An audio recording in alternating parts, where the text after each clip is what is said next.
You have found what lights you up.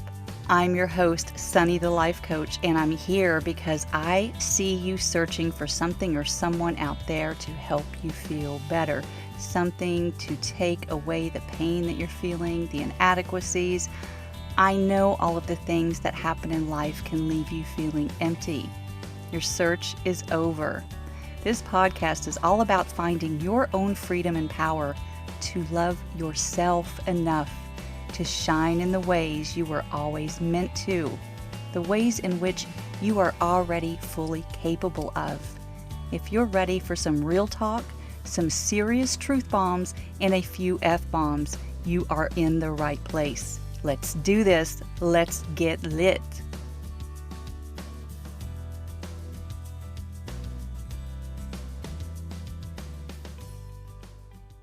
Hey there, and welcome to episode 49. I am absolutely stoked to share with you a recent conversation that I had with my amazing friend, Serena Hicks. Serena is also a life coach, specifically, according to her website, a visibility coach. And what better way to be visible than to be audacious? Serena actually inspired my word for 2021. Check out my bonus episode released on New Year's Day. I touch on this during our conversation that you will hear in its entirety today, and I was probably a bit lost in the moment with her, so I'm going to expand a bit now on how that all came to be, how I decided that audacity would be the word for me. I had been following her for a while, long enough that I already felt such a connection that I would love to visit with her. And in December, she sent out an invitation to join her on Zoom, and I marked my calendar. Now, I didn't know what that would entail. I expected it to be the type of Zoom sessions that I do when I send invitations like that, which is more of a classroom style, where I pretty much do all of the talking and you can choose to present yourself or not. You can choose to interact or not. Yeah, it wasn't like that at all because Serena does things her way. It was a full-blown Zoom session where everyone was on camera and she was challenging me to interact, at least in the chat window. And I hadn't even bothered with my hair or makeup because I didn't expect to be on camera the whole damn time. And I'm thinking, shit, I can't multitask or anything because she can see me. I was visible and therefore attentive. Super smart move on her part. You'll hear me mention that there weren't a lot of people there, and I want you to recognize that that is scarier than melting in to the high numbers on a Zoom, especially when you aren't expecting an intimate conversation. When you prepare yourself to just be invisible, and then you find out that you can't be, I can't even express how challenging that is, and I loved it. And during that hour with Serena in December, she kept bringing up audacity and how to be audacious, how to show up in life that way. It was like the universe was sending me a message, an invitation. I was receiving that download. I sat with that experience for a week or two, and then I chose audacity as my word. I just knew in my bones that it was meant to be my word. So I summoned the audacity to ask her to talk with me about audacity, and she accepted with no hesitation. How cool is that? I mean, the worst that could have happened is that she could have said no, and that would have been okay too. Easy. Yes, having audacity can be much simpler than we think it is. I am even further inspired, and I want to do more of it. So listen up. This is going to be so lit. Let's do this. And we are recording, and Serena is dancing, and she is looking amazing in her, I don't know what even is that. It's like leopard snakeskin? What is that you're wearing? It is Thank fucking you. fabulous, whatever it is. Thank you. This is an Isaac Mizrahi for Target. Okay. Circa, I think about 2002, y'all. So just so we're clear, I think this was about $20, and my cost per wear is excellent. I don't know, but you look freaking fantastic. Thank I you. don't even care. Thank you. Yeah. Yeah, we're Team Target. around here. Like, I like all the things, but I'm like, this is, in my opinion, the perfect. I'm like, it was Isaac Mizrahi for Target, and it's soft and cozy. So thank you. So let's get to Audacity. So, and let's start with you introducing yourself and what you do. And you teach, you are a life coach for life coaches. Am I right? A business coach, but what's so funny is A like, you're business on to me. coach. I'm a life coach. We do Yeah. not just talk about business Yeah. and Yeah. Yeah. work. Yeah. We talk Yeah. about the whole thing. You're specifically, Mm-hmm. according to your website, a visibility coach, Mm-hmm. specifically in all caps, a Mm-hmm. visibility coach. I love that. Yeah. So Yeah. that's because when whenever a healthy human brain is feeling sort of shame, which we all Mm, know, comes up often, especially in our patriarchal society, mm, and often for those of us who are women and people of color, um, we feel like we're not good enough or we're not doing it right. mhm, Then, like, the healthy human brain is like, oh no, this is bad, feel shame, hide. mhm, So many people hide in plain sight. I mm, consider myself the high empress of hiding in plain sight, except for when I'm not. So I love coaching on visibility because I feel like everyone, they know what they know. It's so often giving ourselves permission to own our intellectual property, we're going to talk audacity, own all the things that we were yeah, when we were 3 years old yeah, before the world taught us how to, like, mm, quote, fit in and quote, conform, and most often tone it down. mhm, And so visibility is not, in this case, thank you for asking that question. It's not like, turning it all the way up from a trauma response necessarily, but from mhm, a, like, I'm going to shine my light exactly as bright as pleases me and is authentic for me. So not hiding in plain sight, and also not like coming from sort of graspy or desperate energy of like, I have to be everywhere at all times. It's not coming from like a should. It's just a like, we're just going to show up as we are authentically and serve mm, the world from that space. mm.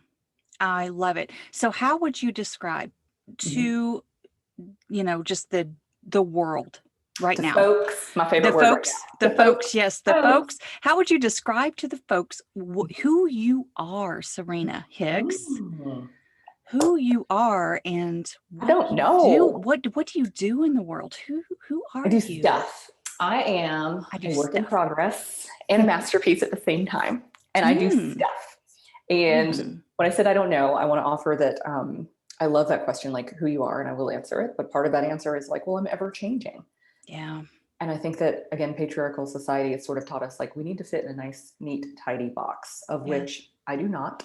So, like, that leads to me audaciously claiming that only fairly recently. So I'm biracial, as in half white and half black, which means I am not white, I can assure you, and I am Mhm, not black. mhm, And I am both at the same time. It's not that I reject my heritage so much as it's like, but to be exactly two races, and especially in America, growing up in East Texas, yeah.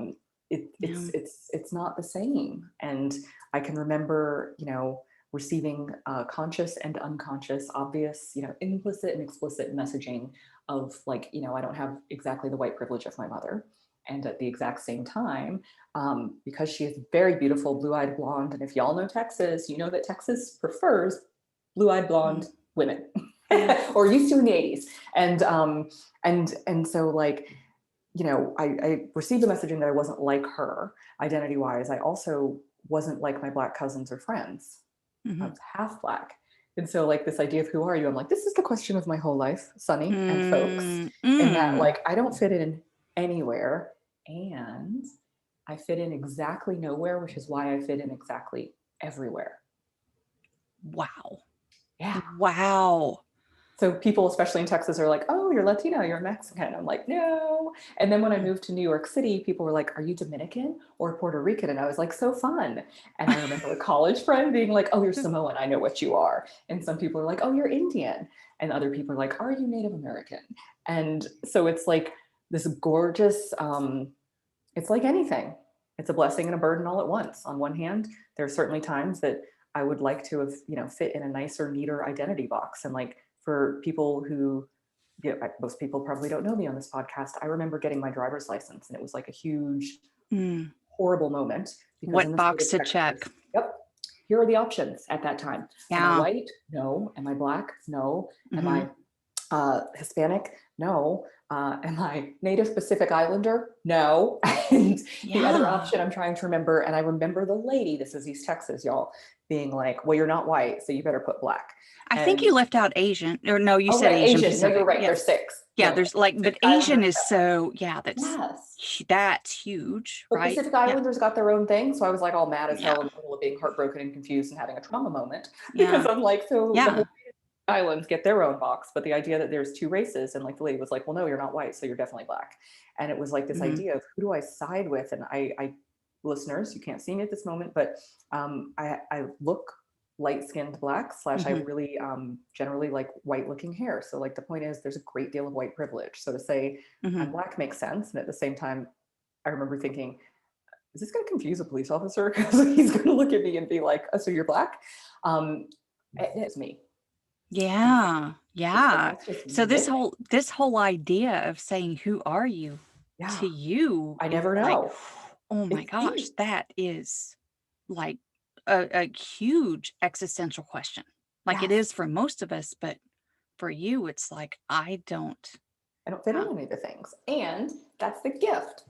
That's Hmm. also the gift that's like, oh my God, if I connect with clients or friends, or I hope any and everybody, who's ever felt like a misfit, well, we're all misfits. And it's Mm, like the great illusion that, you know, other people, that we are the only misfit. We all have our reasons. I'm not the only half white, half black woman on the planet. No, there's right. bazillions of us. Right. And like, we're all misfits for our own reasons. So I think that it gave me permission to recognize that like I get to decide who I am. And I don't just mean racially, friends. I mean, Right. who am I? What am I? Like these are choices we actually make. And the world Right. is constantly trying to assign them to us. Oh, well, you're a woman. Oh, well, you're a man. Oh, well, you're straight. Oh, well, you're old or whatever. And it's like, but we ultimately get to decide what that means and who we are. And at the same time, it's ever changing, which is where I'm like, I don't know. I don't mean I actually don't know. I just mean I'm like, well, I mean, I can tell you my core values. And after Hmm. that, Hmm. depends. Yeah. It's like right now, I love how you say that. It's like, well, I know who I am right now, Mhm. but I don't necessarily know who I'm evolving into and that Right. kind of thing. Right. It's amazing. And What, wow, what lights you up? lots of things. Connection, I think, first and foremost. And by connection, I mean when I feel connected to another human or to communities where I'm finding what we have in common, which when I say our humanity, I'm like, pretty sure most of us Mm, want to feel connected and in service to others. I think that's like our human DNA. I also know we have a brain, and our brain is yeah. also like, but I need to protect you, which is where all the trouble starts. Hmm. So connection lights me up.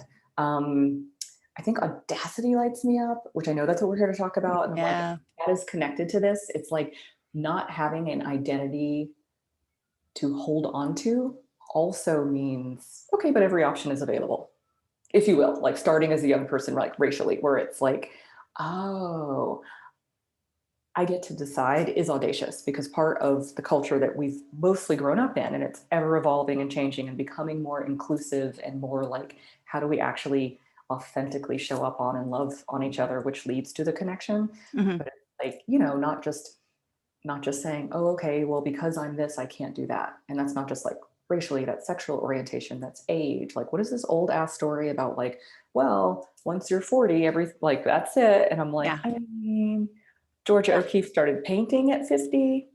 Hmm. Oprah let us know, I have found it to be true. You don't have like real sense until you're 40. Like a universe of people have created new chapters Yeah. and perhaps the most fulfilling and robust like chapters in their life, at ages that any age is a good age. But like, it's like our society sends us these messages that like, if you're going to be awesome, you better have sorted that out by 28. Otherwise, just give up. And it's like, Exactly. Everybody, oh, all these fucking yes. boxes, Can you they're fit in this just box? everywhere. Can you fit in that one? Yeah, right. And oh, I love how you start this out just like, I'm just going to put this out there. I have been trying to find that box my whole life, Yeah. and there is no box Yeah. that identifies me, Oh, So I think no. this is perfect. to segue into this. So I have been I have been connected to you on social media for a while, and I've been, kind of watching what you do, and that's why I was so inspired and I asked you to come and talk to me about Audacity. But um I attended one of your I attended a Zoom session with you in Mhm. December. Mhm. And that's when you threw that word around like you owned it. I And do. I was like, You "What do is she too. doing? What is she doing?" She's like, "Just be audacious and have the audacity," and that kind of thing. And Yeah. I mean, girl, I had to look it up. I Makes had me to so look it up. happy. I had to look it up. I had to say, what What? does this really mean? Because the only version of Audacity that I knew, Mhm. and I had to really be honest with myself at the time in December, which was what, 3 freaking months ago, was the audacity. Like, Mhm. the number 2 definition, which is showing an impudent lack of respect. Mhm. Right? Mhm. That's the only thing that I knew. And here is Serena, my friend Serena, saying, I'm going to be bold. I'm going to take risks. I'm going to do all of the things. I'm going to show up with audacity. And it inspired me so much that I said, this is my word for 2021. I Yeah. want to be audacious also. It's like the excitement, the way that you did light up when you talked about it. I was like, who is this woman? I need her to talk to me more about We're here this for it. topic. More and more and more. About this topic. It makes me so happy because when you first explained like how most of us were raised to understand the word audacity, to be like, the Mhm. audacity is Yes, another way of the saying audacity. Yeah. that bitch, Mhm, dot, dot, mhm, dot, and then mhm, explaining mhm. how she was wrong. And I'm like, I just love that you completely did the 180 with me. And you were like, Serena's talking about audacity. And it That sounds bitch, in the best way, in the best way, suddenly. sounds so good. The way she's putting it out there, it Yeah. sounds so freaking good. So I want some of that. Okay, good. Well, you Where d have it where and you did filmed you it. And where it's did you come up with that? well, I didn't. It just occurred to me at some point as I was examining my entire life and universe. And again, talking about checking boxes. So, another thing that I think is important is that I'm still not married, but like I didn't find the man I live with and love very much until I was 40. And Mhm, like, hi, I also grew up in Texas. You weren't supposed to get married. Like, that's just basic. You're supposed to be chosen. Like, mhm. you can You're get divorced. supposed to be. Yeah. Mhm, Supposed to be exactly like that's like, oh, mhm, you've never been married, something must be wrong. And it's like, do you know what? I sort of woke up pretty much on my 40th birthday and took inventory and recognized that, oh, look, I fit in very few boxes. Great.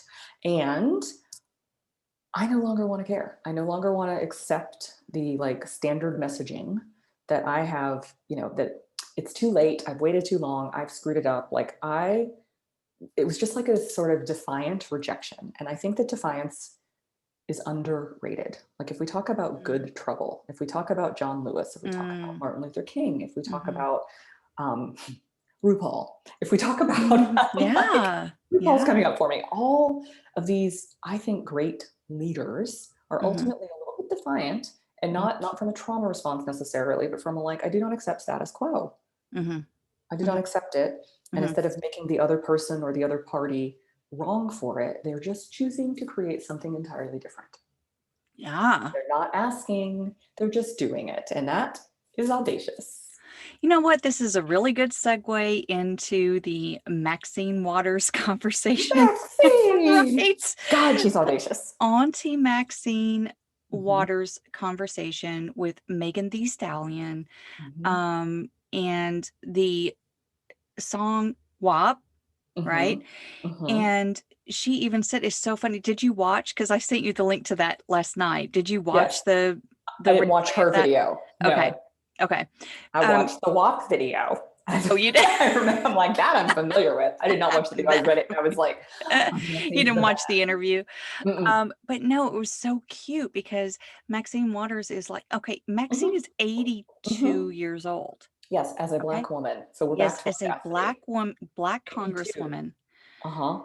82 years old, and she is doing an interview with Megan, and and it was not even about that, but I Hmm. remember her, so I saw a very small clip of it, and she looked off camera and she said, um what was the name of that? WAP. And you could see Megan's face just, I Twist. mean, yeah, I mean, she was still smiling, but it was kind of a cringy smile. She was like, oh, shit. Yeah. It does not mean wine and pizza. Right, right. And, and she's like kind of a little bit, I could tell she was a little bit worried about what was coming next. Like, okay, I'll watch this video.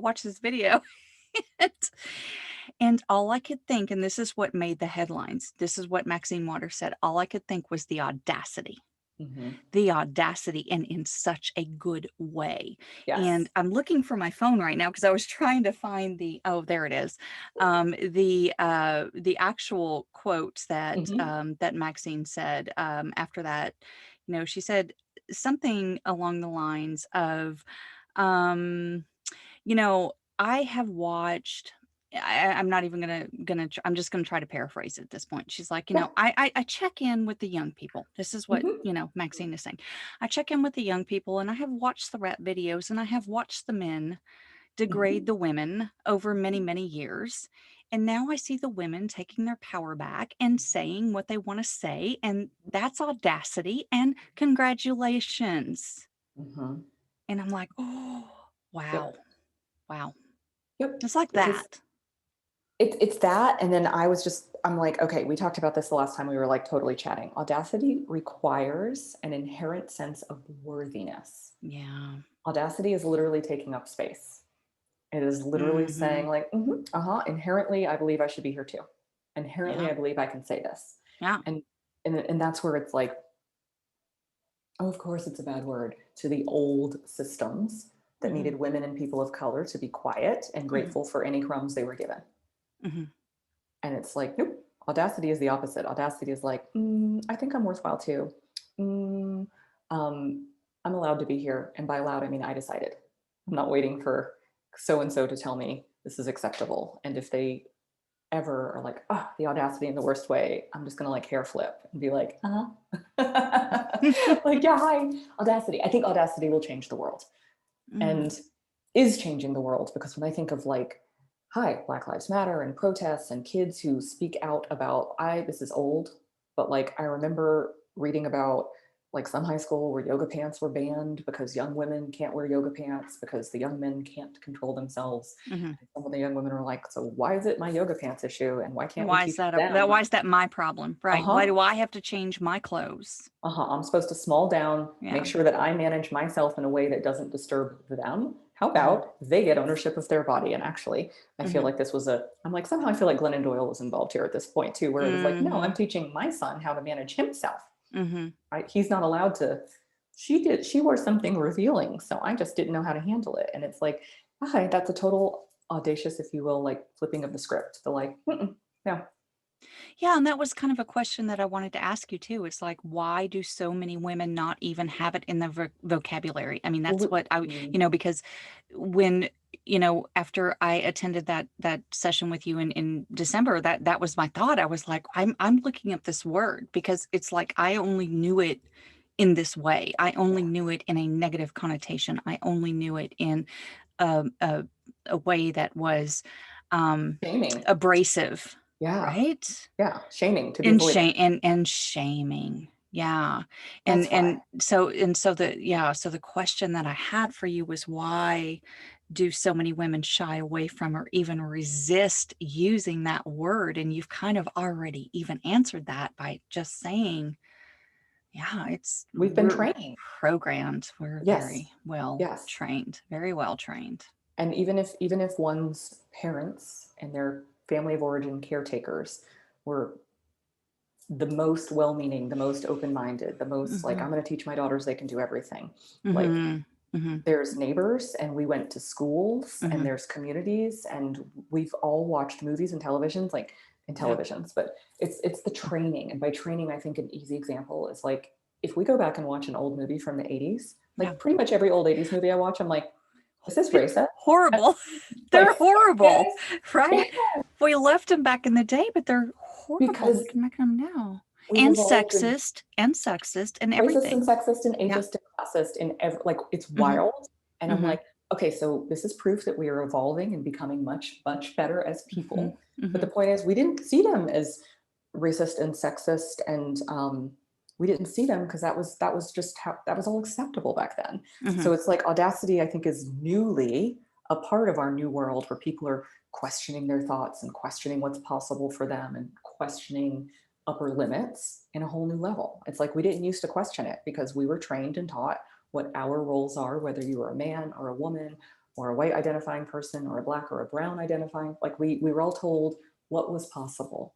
And it's Mhm. like somewhere along the lines, every time someone like breaks the glass ceiling or, does what can't be done, wink, wink, Mhm. it can be done. Then it's like the rest of us are inspired because we have proof of what is possible.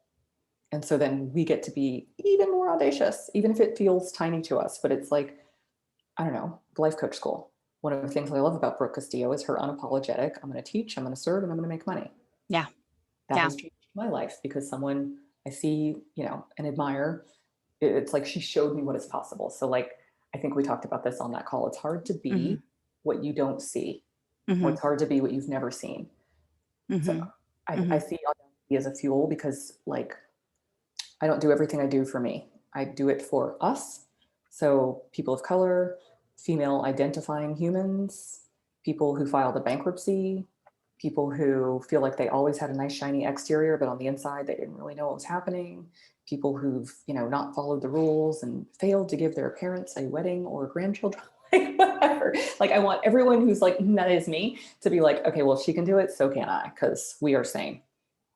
Do you think about that? Do you think about the risk when you're making bold and courageous moves in your business and your life? Do you think about the worst that Yes. could happen, or do you just do the thing? Yeah, I always think about the worst that could happen. And mostly because I used to do it all the time, I usually think the worst that could happen is just to like stay small and status quo. Okay. Okay. So let's flip that because Yep. most people that are struggling Yep. with the idea of being audacious Mm-hmm. are in the other on the other side of that, and they're worried about what people will think and what will happen Mm-hmm. being, and not what will happen if I don't do this, but what will happen if I do. Yeah. And I'm like, well, what will happen if I don't? Because I see a Yeah. universe of zombies on our planet. And I Mm, think one of the reasons our political climate is horrible and we have all sorts of just, let's be honest, trauma responses flying left and right is mhm. it's like we can't give to others what we don't give to ourselves. So if we Yeah. don't love, appreciate, and trust ourselves on some level, we can't do that for our neighbor, Yeah. let alone our partner, let Yeah. alone anyone we disagree with. Yeah. And so, and I know that, like I've talked about anti-racism work and abundance work and how it's all the same. And how it's all the same is we have to have the audacity to clean up as best we can. We are all forever works in progress. We Mhm. have to sort of get our own house in order. And by that, I mean us as an individual Mhm. in order to contribute even more, which I feel like was super meta. So here's my like one line answer. If someone's like, I want to be audacious, but I'm scared, Mhm. totally fair and fine. But I feel like anytime our body feels called and feels the desire and feels a little bit miserable when we're not doing it, it's like the universe has issued an invitation. Yeah. In my experiences, first the universe whispers, issues an invitation, then it gets louder, then it yells, and then it starts like being destructive. Mm. And so the only question is, will I answer this call and will I step into the discomfort of what I see for myself and feel sort of called for myself? Or will I dig my heels in and be dragged? Mm. You're going to the I same like place that. anyways. Thanks. I'm like, you're going to the same place Going anyway. the So same the place question is, do you anyways. want to like enjoy the process or do you want to be like, no, I'm not? And be dragged and let it be like soups and comes. Ooh, I love that. I love that idea of you're going there anyway. Yeah. We're going there anyway. Do you want to be dragged, or do Yeah. you want to have some kind of agency and control over what is happening? Yeah. Do you want to be in the driver's seat or do you want to be in the back seat? Mm, I like it. I like to be in the driver's seat. I do I too. want to be able to like see what's what and not be in the back seat being like, what is happening up there? I do too. And let's talk about, and I haven't really on my podcast yet talked about the Mhm. patriarchal stuff. I've, Mhm. kind of referred to it, in, Mhm. ways, and just hopefully assume that my listeners are hearing that. But How do you go about that deprogramming? It is. Deprogramming all of that, all of you, a lifetime Yep. of saying, you are this, you are this, you need to play small, you need to be Mhm. quiet, you need to, all of those things. How do you go about that? This is why I live for coaching, and I genuinely think it is what is changing the world. Okay. It is the Yeah. practical application in real Mm-hmm. time of like our evolution and growth and next levels as humans. Mm-hmm. So the how is like with a great deal of love. Mm-hmm. Love For is a good antidote. yourself, for For self and others. It starts and with our love for others. ourselves because Mm-hmm. when we shame ourselves or think we're unworthy, we can't do anything for anyone else. And it's Mm-hmm. also just a universe of misery. So like, let's not do that. So with a great deal of love for ourselves, then we're like able to, it's almost like we shore ourselves up with our love and compassion and our willingness to drop shame and replace it with curiosity. Because Mm-hmm. best I can tell, all of us were doing the best we could with Mm-hmm. what we had at Yeah. that time. Yeah. And yeah, and when we give ourselves like permission to have compassion, for some of us feel like we made bad decisions, but I'm like, but we were all always doing the best we could with what Mm-hmm. we had, including what information we had at that time. Yeah. And so when we like, love ourselves up, then it's like we're nourished enough to like elevate our consciousness, our thought patterns, get ourselves out of a stress and trauma response long enough to like get into some executive functioning of like, okay, but now what do I want? Or what's next? Because Mm-hmm. like, what was right then maybe isn't right for us anymore. And so, like, the patriarchal deprogramming, I think, is ultimately asking a bunch of questions of like, is this true? And do I like this? As it pertains to Yes. like, I'm watching, Matt and I've been watching the show on Apple TV, which does not narrow it down, my friends. I'm sorry. It's like the space race reimagined Mm-hmm. if America wasn't first on the moon. Mm-hmm. And so it's interesting, it's fiction. And I'm looking at like some of the racial and gender limitations that are being explored because it's based as if it was all happening in the 60s Mm-hmm. and early 70s. And it's Mm-hmm. like, God, we're so much better now. And we're not done. But I'm like, how do we get Yeah. better? People who are audacious enough to be like, do I really think that this is true? Like, I'm feeling in my body discomfort. What is that? I love it. I love it because I do use that a lot. I do say, let's question that. Let's get Yes. curious. Let's ask if it's true. That's what changes the You know? world. Yes, ask if it's true just because it's always been this way.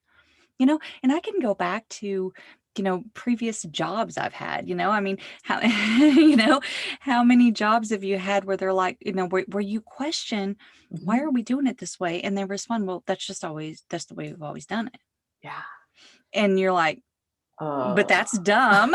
right. That's How's the that work dumbest for shit I've ever seen. Let's literally? change it. I mean, right? That is some And dinosaur thinking. And how did yes, that work? Mhm. yeah, They died. and nobody and nobody ever changed it until somebody asked that question. Why are we doing this? Or Why? a crisis occurred. Or a crisis occurred. Ooh, yes, a These are crisis these are occurred. the these are our ways as humans. And so it's like either Yeah. somebody wakes up, which I think is contagious, and they Hmm. ask, wait, what is this? Why does it Why are have we to be doing this this? way? Yeah. And then just those questions and what's required in order to ask those questions, we're right back to compassion and self-love and a Hmm. sense of inherent worthiness. Hmm. Because in order to ask questions of why and like have things changed and do I still want to do it this way, you have to like have your own back. You have to, even if you're like, Yes. oh shit, I don't think that's a good idea anymore, Hmm. not fear that you're going to go into some shame spiral, Yeah. which is I mean, you why, have to be bold to even ask that question, yes, especially as a woman. it's not safe. If you're not a white male, Yeah. you have to be bold to even ask the question, why the fuck are we even doing this? Yes. Why? Yeah. And even if you're a white male, because some of them are suddenly like, hey, wait, should we Yeah, still be that's doing true. it this way? That's true. And part of even their culture is Oh yeah. let's What's pretend. everybody gonna think? What's everybody else gonna think if I ask this question? Yeah, I like status quo. I need to pretend that I earned it just like every one of my peers. Nothing else Yeah. could be possible. And that's Yeah. where the compassion comes in because so many people don't want to ask questions about Hmm. equality and meritocracies and racism and misogyny Hmm.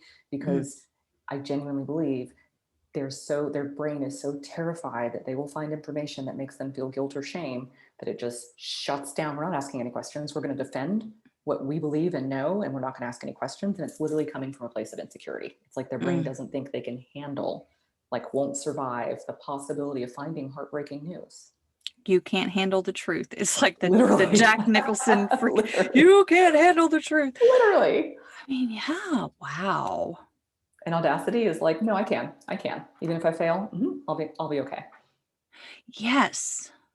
That Really. is that is perfect. That is perfect in the sense of bringing that awareness in, Mm-hmm. having your own back, Mm-hmm. Mm-hmm. understanding your own truth, and standing in your power and asking questions.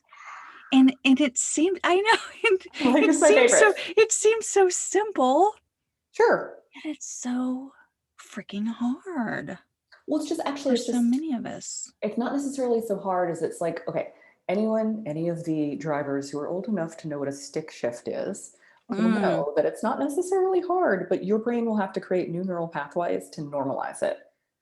thank you. Thank you for Oh, bringing that. Thank you for bringing that up because my very first vehicle mhm. was a stick shift, Yeah. and I didn't know how to drive it off Until the you lot. did. Off the lot. I had to have Help. someone else drive it off the lot for me, and I had to figure it out. And I was Mhm. scared to death of a hill, And right? you figured You it know, out getting anyways. stopped on a Stuck. hill at a stoplight And rolling backwards and into the other rolling vehicle. backwards and not knowing how to, just, Hmm. work the clutch and all of that. And just, yeah, It's just yeah. something you learned.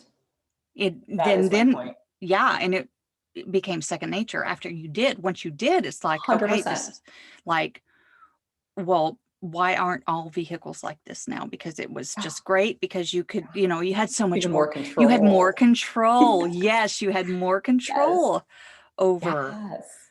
that than you do with an automatic Oh my God. transmission. It's I just, we just yeah. stumbled onto this, but I just want to, like, have a happy moment between the two of us. And I'm gonna be like, let's just brag each other, because what just happened is I'm Mm. like, oh, I didn't realize the depth of how perfect that analogy was until you explained it Oh my back, gosh. as in, okay, yes, it's a learned experience and you can learn. And once it's normalized, it becomes second nature. And automatic vehicles are like default thinking. In one way, it's easier, and the other way, you don't have as much control. Oh my gosh. We did just stumble onto We that. did that. And it's perfect. It's perfect. What a Team, great analogy. Yes, because I can team. remember it's been a while. It's been a while since I've driven a stick shift, but because they just aren't around anymore. But I remember once I got used to it, it's almost like it, this sounds really crazy, but it kind of became one with the car, like, Yeah, no, that's you know, exactly I right. became one Mhm. with it. It's like, you kind of just Road tuned feel. in. You really, Yep. yeah, you really tuned into it. Mhm. And That's those it. hills Mhm. were nothing, Mhm. nothing. Mhm. And now everything's automatic default. Wow. Like, it goes Damn. unconscious instead of, and so it's like, oh my God, this is it. Audacity is like something we learn, like Mhm. driving a stick shift, Uh-huh. and it's challenging at first and it's Uh-huh. terrifying at first. The fear doesn't mean anything is wrong. The fear Mm-hmm. means our brain is learning, and here we are, Mm-hmm. just like Mm-hmm. normal, learning. So the brain is like, let's not do it. And then on the other Yeah. side, it's like, holy wow, I have even more command of my life and myself, and being able to be attached to my core values and my purpose, because I'm driving stick shift, i.e., I'm allowing myself to be audacious and ask questions and trust myself and forgive myself when I screw up, and thinking, even while I'm imperfect, I am good enough to tell people what I do professionally and to charge fair pricing and to Mm-hmm. forgive myself when I'm imperfect. And you also said, I haven't driven one in a while, which is so Mm-hmm. good, because if you Yeah. get back into a stick shift today, you might be just the tiniest bit rusty, Mm-hmm. but it will come back to you quickly. And I want to offer that, pretty sure we were all audacious as children, and it was Yeah. socialized out of us Yes. by Thank you for well-meaning bringing up, parents, yes. good Thank you people. for bringing up the childhood because I think that that is, I often think that we could return to Yes. that part of ourselves. Like that, it's not gone. Nope. It's not completely gone It's not. It because never is. we come up, I mean, my inner child comes up a lot and does really stupid shit, um, immature sometimes, but Because you're all human and she's fun. yeah, but also, she's yeah, I often remember all of the times where she really just did Mm-hmm. what she wanted to do, Mm-hmm. and she didn't concern herself With everyone with else's what feelings. everyone else thought about her, Mm-hmm. and it was so fun. She had fun. Yeah, man. She had a lot of fun. And like, we're not all going to regress to our 4-year-old version, but I'm like, a Right, part of that is right. so powerful. And back to the patriarchy, it got Mhm. socialized out of us by very good people slash well-meaning parents. So Yeah. it's like, yeah, they wanted us to get along in society, contribute in society. Mhm. The thing that we get to sort of undo and reclaim when we reclaim our audacity is like, yeah, but I don't need to dim my light in an attempt to make everyone else feel good. Like, I'm just going to like be an example of what's possible Yeah. instead of, oh shit, I need to make sure everyone else in this room doesn't feel intimidated and does feel seen, heard, and welcome. And I need to like take care of everyone else instead of myself. That is how we got here as a culture of burnt out, stressed out, cranky pants people. Is trying to take care of everyone except for ourselves. I'm like, want to know why things are wild and not always a great way? Because that's what happens when everyone's like running on E. Yeah, everyone's trying to make everybody else happy and putting themselves last and not even thinking about that. And oh gosh, I talk about that a lot too with my own clients. And who knew though Mhm. that audacity is at the center of it? Yeah, because it's audacious to rest. It is Oh audacious to be gosh. like, oh, no, no, no. I charge fees that allow me to be supported and Yeah. like Hmm. do what I do even better. It is audacious to be Yeah. like, oh, you don't like how I run my business, and that is well and good, but I Hmm. don't have to defer to you. And in that example, okay, I was going to say 100 years ago. I'm like, it was almost 2 years ago, but like a client couldn't tell me a potential client at the time, and they were like co-CEOs, and I was like, but who's the final person? And they kept insisting we're co-CEOs, and I was like, I can't work that way. I'm happy that you guys say you share everything, but if you Hmm. guys are contradicting, I need to know who has the final say. At the time, I was a consultant, and Hmm. they were like, well, we don't work that way. We need you to just answer to both of us. And I remember thinking, no. And it was so audacious for me because I was raised like, the client is always right and always do whatever takes care of them. And for me to be Yeah. like, you know what? I know how I can serve best. And for me, it's not to have exactly two masters. So I was like, yeah, man, Oh can't do gosh. that. And that was one of my first, I think, hints of audacity, was the audacity of being like, I actually know how I work and don't work and how I want to do this. And if they Hmm. want to pay for me to have two people, no, okay. And if they don't, then that's fine. And for me, yeah, that was, I think, one of my first big steps into like, no, this is audacious and this is important. And the universe rewarded me with like really cool clients who just could handle my boundaries shortly Hmm. thereafter. Beautiful. I was gonna ask, what's the most audacious thing you've done? Is that it? Or Mm-mm, okay, mm-mm, tell me. mm, Tell mm, us. Tell us mm, all. Tell everyone mm. who's listening the Okay. most audacious thing you've done, whether it was successful or Mhm. not. Oh, I want to give you three. I want to give you the most first one. Okay. The most Okay. audacious was in November of 2018. My older brother had passed away from cancer. I was literally grieving him. I just got kicked out of my job, which was a whole separate conversation, but mostly I was being audacious and using my mouth, and they were not happy about that. Hmm. Also, I was not happy to be there. So Yeah. it was one of those, like, the universe was like, she's not getting the message. We're just going to help her. So I'm newly Hmm. unemployed. I'm grieving my big brother who died at 47 years old from cancer. I'm slightly overweight. I'm definitely over drinking. I'm mostly perennially single. And I had this like, this isn't right. This isn't the life I was meant to live. Hmm. And I'm gonna figure this out. And I ended up on a coach's webpage, and the intake form to like schedule a consult with her was like, click here to understand it's 5K.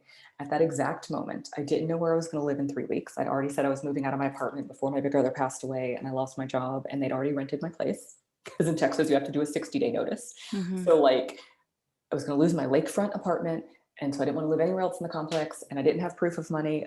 Well, I didn't have proof of money or employment. I was living on the end of my 401k. My credit cards were maxed out. I am 40. I am single with 2 cats, overweight, over drinking. And I decided nothing was unfixable so much as, it might be time for a mindset coach.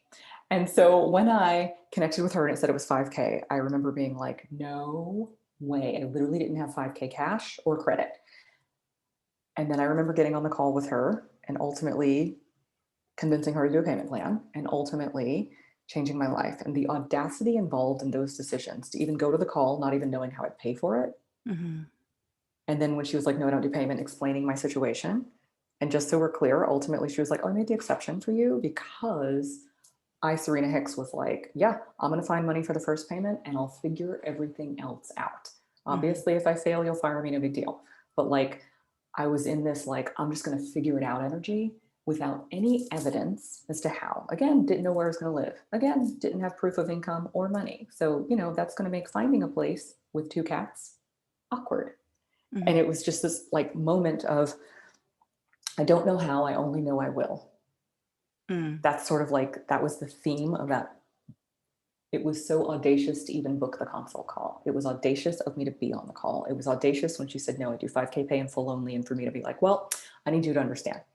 Mm-hmm. And my point in that was like, I'm not unwilling to cash in a 401k. I'm not unwilling to take on credit. I'm not unwilling to call my mom and ask for a favor. To I'm be unable. bold, to take risks, to be courageous. Yes. In the face of everything that you were going through, you were, grieving, you were, I was a all mess. of it. But I also, that was the Mess. crisis. Yeah. That's what I was talking about. It's either like we choose Audacity because we've decided this is how we want to expand and grow, or because we've hit a point where we're like, oh, this is a bit of a crisis. I'm going to need to try a whole new situation. Yeah. So that was probably my most audacious. I like, when I think back on that version of me, I'm just like, I don't have my words. I get so excited. Like he was like almost bananas. And it in the worked best out, way. though. It worked out, right? A lot. I mean, Every single way. I'm looking at you now. I know who you are now. I know the Serena today. And she exists because of the audacity of that one, who was doing things that didn't make sense to anyone else but to her. It made sense to me. I was terrified of what people would say or think or judge me, but not so much that I didn't do it, because it made just enough sense for me. And it did make sense to me. I wasn't like, I don't know, if I do this, then the universe has to do that. It was just, it was a leap of faith that felt 100% like, but when I leap, the net will be there. Like, I don't know how, I only knew it would. The other audacious moment is I wanted to open a dance studio. So I learned from a company called S Factor, pole dance, but as a form of feminine movement, not like, how to impress your partner, but like improvisational feminine movement. And I fell in love with it. When I came home to Texas, I spent 10 years in New York at that studio, not just at that studio, but that's something I learned in New York. So when I came home and couldn't find a studio like it, I wanted to open my own, but I had a bankruptcy on my credit, and lenders do not like the words, I'm opening an empowering pole dance studio in 2014. I will not speak to all the times I was basically booed out of an office or otherwise like told things that I don't appreciate. All of it to say, I did a Kickstarter campaign, and it was like the most audacious thing I could have done. I was terrified that people would judge me for asking for money. It was like 2015, and ultimately I raised 18K, which was more than goal, and opened a dance studio. I only rented, thank God, for a year. This was before coaching and before I became a business coach, which I made every mistake. I exhausted myself and I burned out. So tell the kids what Kickstarter is, because I don't know. Is that even still around? It's still around. I'm still on their email list. It's a crowd fund. Yeah, and it's like GoFundMe. It's like GoFundMe, but what's different is it's like a pass-fail course. You have to say, hey, I'm raising 15K in 30 days for this reason. And actually, yeah, that's what it was. And so if I hit the 15K, then it's funded and I get all the money that people have pledged. But if I'd only raised less than my goal, then I get no money. Okay. Which I actually like. And I still tell people to do Kickstarter, because I'm not as generous with GoFundMe, because I'm like, but if you don't hit your goal, I'm basically just buying you a drink. Like, Gotcha. Love you, but like, here's 10. Where with Kickstarter, I'm more generous, because I'm like, oh, if they have enough money to do what they say they need in order to do the thing. Kickstarter also requires that you have a creative project. Otherwise, the funder gets their money back if the Correct. if the requester doesn't. Correct. So you just make pledges, Everybody's making a commitment at that time, if you will. Interesting. Okay. Go on. So I love it. Like, tell the kids. So Yeah, yes, tell the I kids. ended Yeah, up seriously. I ended up making 18K or raising 18K. And of course, Kickstarter takes a fee for the platform, which is totally worth it. And Uh-huh. opening up this hole in the wall in East Austin dance studio. And to be clear, I had a universe of people, but so many people who took the class with me. And I'm always humbled and honored that they trusted me. There's so much, not just sexual violence, but sexual violations. So, Mm-hmm. so many of my students were there to reclaim Mm. their femininity, their desire and willingness to tap into, quote, being sexy in a safe space, Yeah. so that when they brought it into their intimate relationships, it was coming from a place of they own it. It's Yeah. audacious. It's when I started with Mm-hmm. Audacity. I just didn't Mm-hmm. know it yet. Mm-hmm. Mm-hmm. It's a reclamation Yeah. that then, Audacity is a reclamation. Mm. it's Mm. just ownership, That's deep. really. Ownership. Yes. Mm-hmm. Yeah. It's like unapologetic Mm-hmm. ownership. What's number 3? Okay, when I was a kid at University of Texas 3,000 years ago, there was an ad in the paper, and it was like, "Do you have what it takes to be on MTV?" And I like grew up watching MTV, so I Yeah. answered the ad, and ultimately was told we did not hire you to be on camera. And I was sitting in my PR class and was like, "I'm going to send them cookies." And so I baked a bunch of cookies and spent basically my entire net worth as an undergrad. It was like a $45 FedEx to FedEx them cookies and a handwritten thank you note Mm-hmm. explaining, like, I'm the daughter of a truck driver and an occupational therapist. I want to go work at MTV in New York. If you have any job, I'll take it. And like a week later, we had a phone call. And shortly after that, I dropped out of the University of Texas at Austin Mm-hmm. and showed up at January 5 of 2000 to work on election coverage for MTV News. And granted, half of me was just stupid. I didn't understand that people get like offer letters. I didn't know that was a thing in MTV. So I just showed up on January 5. Like, it never occurred to me I could show up and like they wouldn't be there or anything. Yeah. But yeah, I dropped out of school and I flew across the country and I had a place to spend exactly one night. I had one safe, the place ultimately extended, but like my friend was like, "You can stay with my friend for just one night." And I was like, if I have to sleep under my desk or like stay up all night or sleep on a subway, I didn't know how it was going to work out. Mm-hmm. I only knew that I was like, let's see what happens, man. And That that was, was in 2000. yeah, So you've been practicing Audacity for a very long time. off and on, my friend. Yeah. Okay. Off and on, because the off It's part pretty is amazing. not negotiating for salary, settling for crumbs on a regular basis, like with Mm-hmm. no shame. That was just most, yeah, Mm-hmm. off and on until I decided Mm-hmm. on is more fun. On is more fun. Yeah. Yeah. It is more fun. I mean, it does, you know, there are again risks, right? Always. There are risks to showing up authentically, Being audaciously, visible. that kind of thing. But I love the idea of the risk is in not doing it at all, Yeah. not in the risk of doing it. What will people think? What will they say? What will they, what will happen? That kind of thing. hmm you know, I mean, so many things could happen at any given moment. I mean, hmm my fellow Texan, as you know, last week hmm was a Shit show. very shitty week. Yes, Yeah. it was an absolute shit show. So, yeah, and we don't know that that's going to happen. We don't know when things are going to happen. So, are we just always going to sit back and make sure that we don't rock the boat and that we don't, say what we really mean, that kind of thing? No, it's an easy and it's what a brain wants to do. But I think the question is, do we want to prepare for and focus on and live from fear? Mm-hmm. Or do we want to prepare for, focus on, and live from like possibility and purpose Mm-hmm. Mm-hmm. and doing like what only we can do and contributing in the ways that only we can? And I mean big, but mostly I mean small. Like, we're each a 1 in 7 billion Mm-hmm. unique creature. Yeah. So there's like, you say things and see things in ways that I never can or will because you're you. Same.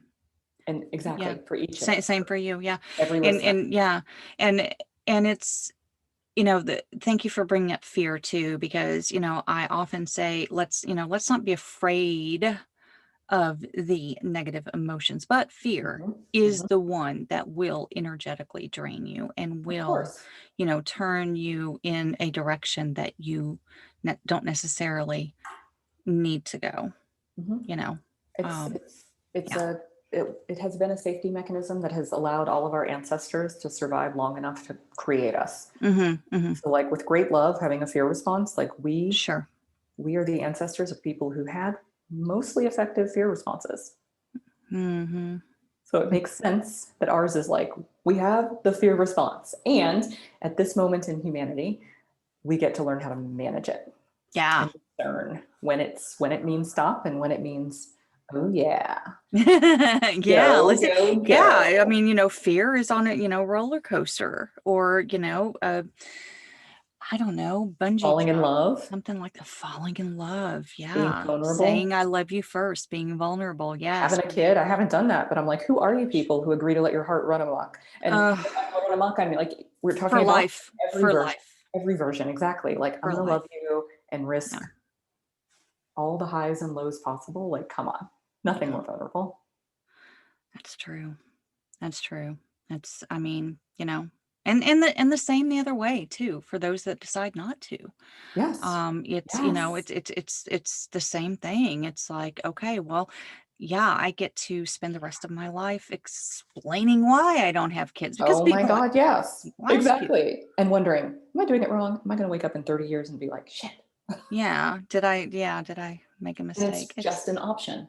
It really is. It's just a It's thought. all just an option. Everything is just an option. And Audacity is the option that I really am drawn to. I am so drawn to it, especially since I attended that meeting with you in December. And it was just, like I said, I was just struck by it. I was just like the number of times that you just let it roll off your tongue, just in a sentence, and just I was like, who is she? And I mean, again, I've been following you and known you for months, but it was like, what is? Oh, this was meant to be. This was meant to happen. It was meant Yeah. to happen that I was in that session with you then, that I got on your mailing list and got in that session to begin with. And that I heard that and the way that it hit me. Hmm. The way that it hit me. I was like, "Ooh, yeah, we need to have a conversation about that." We Which I do. really love. And I also want to point Yeah. out to your listeners the audacity to just be who you are. Mm. Like, I was audacious. And for me at the time, I remember being like, I want to add value. I'm going to teach these classes. I wasn't, quote, prepared. It was just like, I'm going to do this. I'm going to tell them that. So that was audacious on my end. Mhm. But then I'm like, oh, thank God. It makes me so happy that you had this experience. And then now we get to share it with other people. And hopefully it's going to light other people up in ways that they're going to Yes. hear it and ripple out in ways that I literally can't imagine. Yes, that is exactly it. That is exactly it. I mean, the very fact that I contacted you and asked you to do this was my audacity. I was like, Yeah. okay, Well, before that, you we'll showed do up to that. that call. True. You were invited, but so many people don't accept invitations because they're like, but Yeah, what there if? And that, mm-mm, weren't a whole lot of people there. I was, mm. yeah, it was, It was it was, fun. it was intimate. I Mhm. appreciated that actually. Um, and I didn't know what I was getting into, That was the but audacity. You didn't yeah, know. I had no, you're exactly right. I had no idea. I was like, I really did. I had no idea. I didn't even bother putting my face on. And then I found out I was on camera. I was like, oh, Shit. God.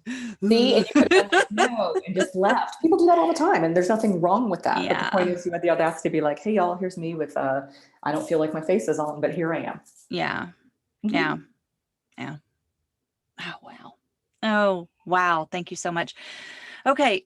How can people connect with you, folks, if they would like to connect with you and learn more about your work Yeah. and your upcoming work? I know you are constantly reinventing and reimagining and being Yes. audacious.